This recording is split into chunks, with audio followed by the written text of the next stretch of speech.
Hello everybody, I am at the War Museum of Korea. I am going to take you on a tour of this place where there's, both remembrance of war and hope for peace. Because that's what my journey is about. I'm trying to remember the war that was one part of it. So I will take you to this statue. It's one of my favorite statues in any memorial depicting a separated brother, and of course that symbolizes the division of North and South Korea. But this hall, where we're entering, is a sacred hall, a hallowed ground where the names of all those died in the Korean War are etched on the wall. So as you know, the United Nations came to aid in the Korean War when the Korean War broke out on June 25th and ended in an armistice on July 27th, 1953. So here is how it looks like. There are panels on each side. So here I'll read where it says dedication. In memory of the United Nations coalition soldiers who sacrificed their lives in the Korean War. Basically, may this memorial always serve as a reminder of the cost of freedom. June 25th, which was the 50th anniversary of the war, 2000, by Koonsang Corporation. So shout out to Koonsang Corporation. Here we go. The United States of America, #1, suffered most casualties, 36,000 over died in this war. And it's alphabetically listed, so Alabama and Alaska, of course, Arizona, Arkansas, and California, where I'm from. And California suffered the greatest number of casualties. I am, however, going to take you, because America, this entire section is America. So I am going to now read as I lay a flower in each of these countries, and I'm asking you to join me in spirit because this is a spiritual journey. So there's Belgium. Whoa. And New Zealand. Not as tall, so here's for New Zealand. And South Africa. South Africa, pilots came, the Air Force. They came and served and died. Luxembourg. How many of you know of where Luxembourg is? But Luxembourg came and even 2 died from Luxembourg. Okay, that one's a little bit too small. And Norway. Norway provided medical aid, but three died, And Sweden and India, Denmark and Italy. Thankfully, there were no casualties from Sweden, India, Denmark, and Italy, but 3 of the Norwegians died, and the 5 provided medical support. So Thailand and Netherlands. So I can't reach that high, but this is for my Thai grandpas. And this is for my Dutch grandpas in Netherlands. They fought with the Indian Head, the 2nd Infantry Division. And Ethiopia, they came from Africa, so far away. And I don't even have to say how much Ethiopians and Koreans are have such great relations. Okay. And the Philippines and Belgium. So, I just wanted to honor them because, these are soldiers that die on this soil, right, in Korea. 콜롬비아,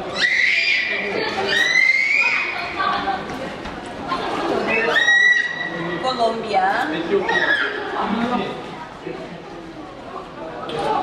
and there's Greeks. So the Greece king as well.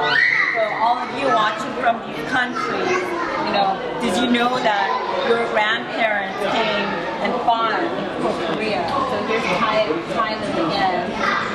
This time I'll put it right here.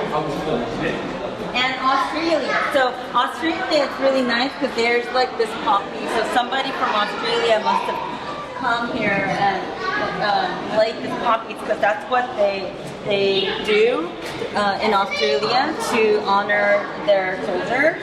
And the French. Look how many French came and died, right? 그치 한 방에 And Canada. So many of the Canadians died too. We already did Australia and Turkey. Okay, Turkey suffered the second most casualties after the United States, and the Turks consider Koreans as blood siblings. Okay, and here we are, United Kingdom. So United Kingdom suffered more than 1,000 died from the United Kingdom. Turkey, by the way, more than 3,000 died from Turkey. So here I am coming.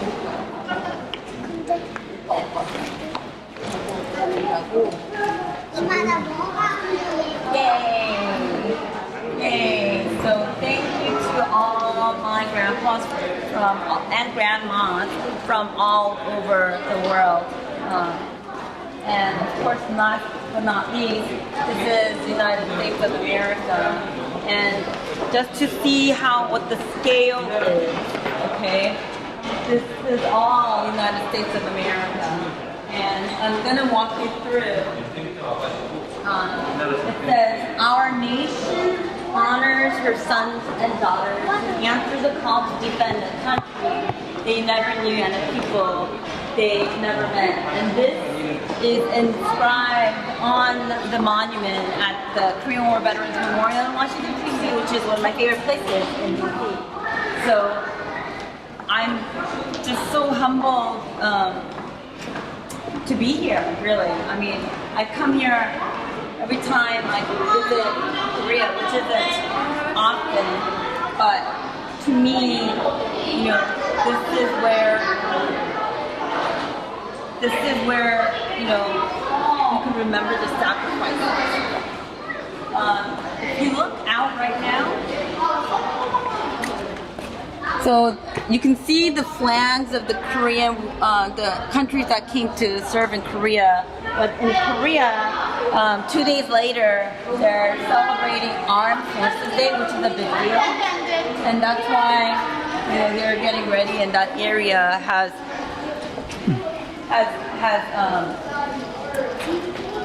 the stands, okay? And there's a lot of people. And I asked, is it always this crowded? And they said, no. Yes, it is. And every last Saturday, they open till 8 p.m. So I'm going to take you now, walk a little faster. Again, I'm going to show you how it looks like, this memorial. And here it says, this is a place to commemorate the sacrifice of those who died defending the Republic of Korea. And this is the roll of honor. Oh, hi everybody. And again, so this is the casualty of the ROK Armed Forces in the Korean War, that there were more than 152,000 that died, but in the United Nations forces altogether, more than 40,000 died. And as an American, I have to point out that more than 36,574 were killed. So this side, okay, a little less crowded now. Oh, I want to show you the inscription. Okay, so now this side is the Koreans who died, the 152,000. The Koreans did a very good job. I'm just gonna walk a little faster. And I mean, the Korean names are a little smaller to write, so they were able to fit in this many. But again, these are all just, you know, possibly my grandfathers. None of my grandfathers fought in the Korean War, but most Koreans, you know, their grandpas really did. And this is a very small, I mean, sad poem, but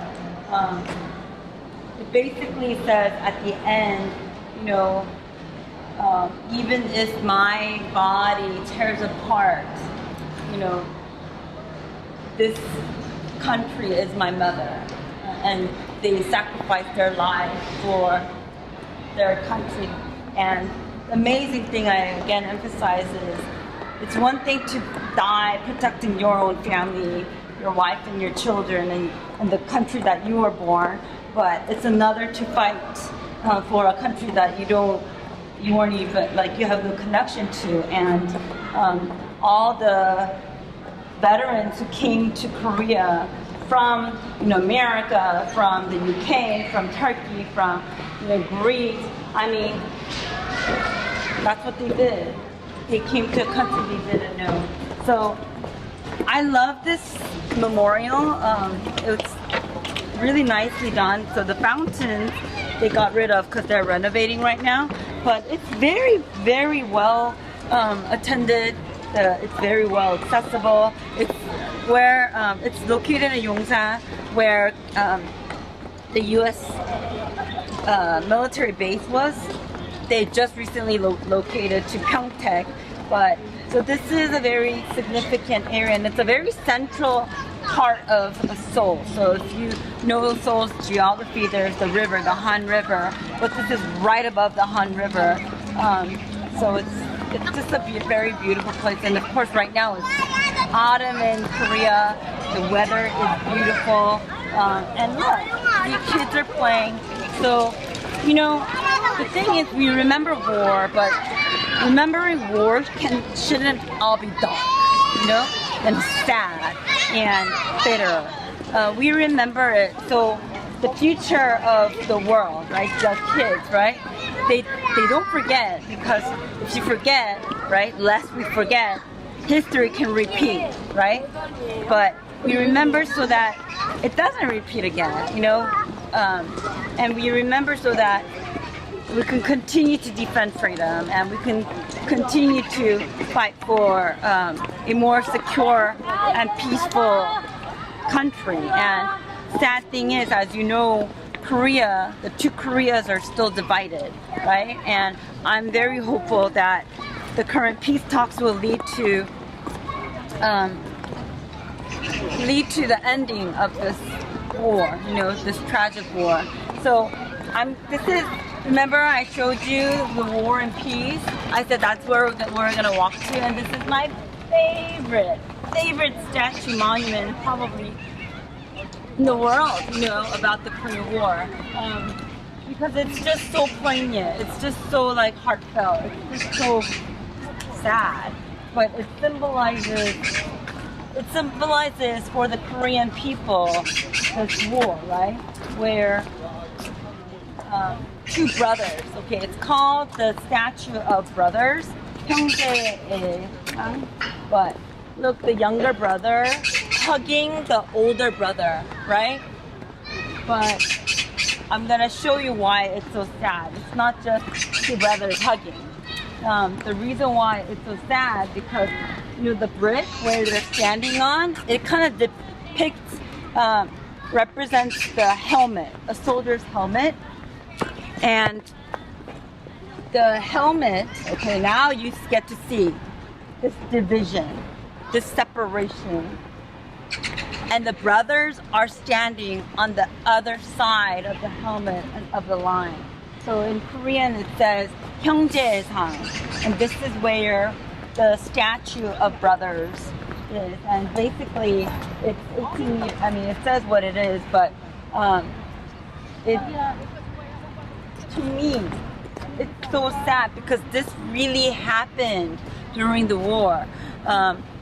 Families were separated, and many times people, especially who lived along near the border, some of them were kidnapped to fight for the North Korean army, while some in the same family, and they had to fight for Korea.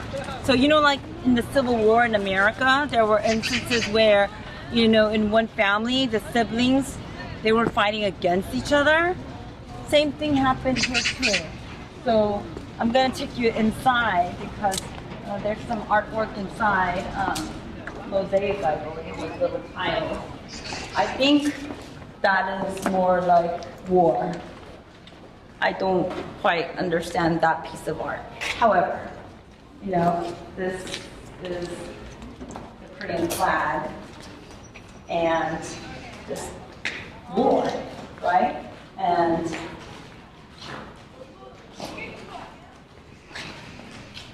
all those people that came to fight in this war, 대한민국, Korea, the United Nations, and they all came, 16 nations. And look, there's tiles here, Ethiopia, Canada, Belgium, United Kingdom. So this is where it ends, right? Inside the helmet, symbolizing the sacrifices that the veterans, young boys, came from all over the world. And the two brothers hugging. And again, Oh my. Oh. thank you to all my veterans grandpas for coming and fighting for me, for the world, for Korea. I assure you, we're working hard to achieve peace. And to my grandpas who are with us, we're hoping that you can see a unified Korea in your lifetime as well. So thank you, everybody. This is my last stop, my final stop, I promise, in my journey across Korea. But that doesn't stop there, because I will be flying to Guam soon to meet Korean War veterans and thank them there and to honor them there. So my journey doesn't end, because I have about 10 more flights between now and October 20th, but continue to follow me, support me, pray for me as we pray for peace. So we remember the war, honor the veterans, so we can pray and work harder for peace. Remember 727.org. Thank you. Bye. 진짜